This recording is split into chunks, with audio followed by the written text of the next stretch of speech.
Hi dears, welcome back to foodie star Malayalam. ഇന്ന് ഞാൻ ഉണ്ടാക്കാൻ പോകുന്നത് കപ്പലണ്ടി മിഠായിയാണ്. ഒരു നൊസ്റ്റാൾജി ഐറ്റമായ കപ്പലണ്ടി മിഠായി വീട്ടിലെങ്ങനെ വളരെ എളുപ്പത്തിൽ തയ്യാറാക്കാമെന്ന് നോക്കാം. അതിനു മുമ്പ് എൻ്റെ ഈ ചാനൽ സബ്സ്ക്രൈബ് ചെയ്യാതെ കാണുന്ന കൂട്ടുകാരുണ്ടെങ്കിൽ ഒന്ന് സബ്സ്ക്രൈബ് ചെയ്യണേ.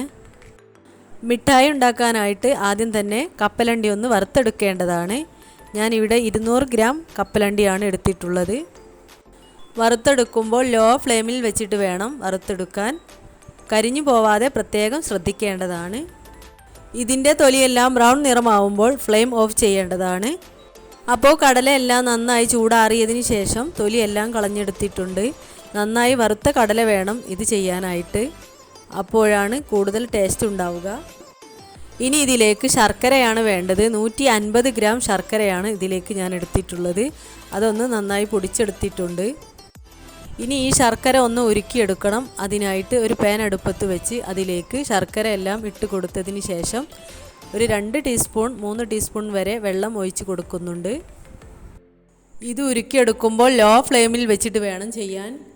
ഇനി ഈ ശർക്കര എല്ലാം ഉരുകി വരുന്ന സമയത്ത് മിഠായി തയ്യാറാക്കേണ്ട പാത്രത്തിലേക്ക് കുറച്ച് ഓയിൽ തടവി കൊടുക്കേണ്ടതാണ്. മിഠായി ചൂടാറിയതിന് ശേഷം അതിൽ നിന്ന് പെട്ടെന്ന് വിട്ട് കിട്ടാൻ വേണ്ടിയിട്ടാണിത്. ശർക്കര ഉരുകി വരുന്ന സമയത്ത് ഇതെല്ലാം തയ്യാറാക്കി വെച്ചില്ലെങ്കിൽ ഇതെല്ലാം ചെയ്യുമ്പോഴേക്കും മിഠായി കട്ടയായി പോകുന്നതാണ്. ഇങ്ങനെ ചെയ്യുന്നതിന് പകരം ബട്ടർ പേപ്പർ ഉണ്ടെങ്കിൽ അത് വെച്ച് കൊടുത്താലും മതി. ഇപ്പോൾ ഈ ശർക്കര എല്ലാം ഉരുകി വരുന്നുണ്ട്.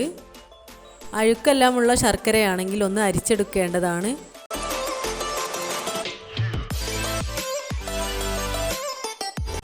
ഈ ശർക്കരയെല്ലാം ഉരുകി പതഞ്ഞു വരുന്ന സമയത്താണ് നമുക്ക് കടല ഇട്ട് കൊടുക്കേണ്ടത്.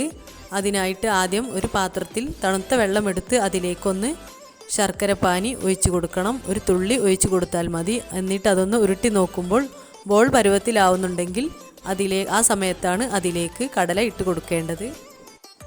ഇപ്പോൾ എനിക്ക് ആ പരുവത്തിൽ ആയിട്ടുണ്ട് ശർക്കര പാനി.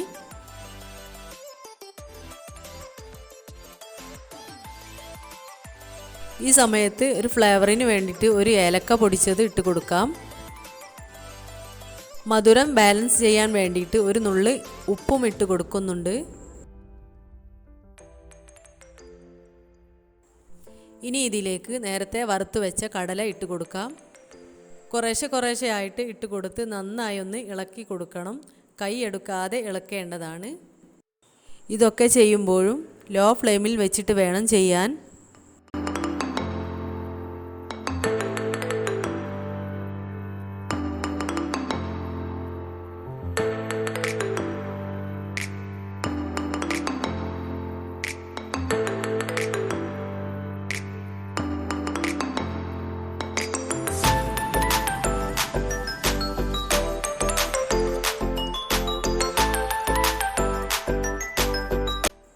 ഇനി ഇതെല്ലാം നേരത്തെ തയ്യാറാക്കി വെച്ച പാത്രത്തിലേക്ക് ഒന്ന് ഇട്ട് കൊടുക്കാം.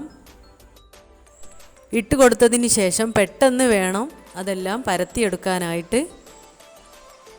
അതിനായിട്ട് ഒരു പരന്ന സ്റ്റീൽ പ്ലേറ്റോ സ്പൂണോ വെച്ചിട്ട് ഇതുപോലെ ഒന്ന് പരത്തി കൊടുക്കേണ്ടതാണ്. പരത്തി കൊടുക്കുന്ന സ്പൂണിലും ഓയിൽ തടവി കൊടുക്കേണ്ടതാണ്, അല്ലെങ്കിൽ ഒട്ടിപ്പിടിക്കാൻ സാധ്യതയുണ്ട്.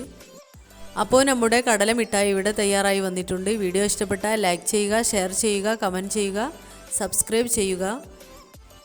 ഇൻഷാ അല്ലാഹ് അടുത്ത നല്ലൊരു വീഡിയോയുമായി കാണുന്നത് വരെ ബൈ.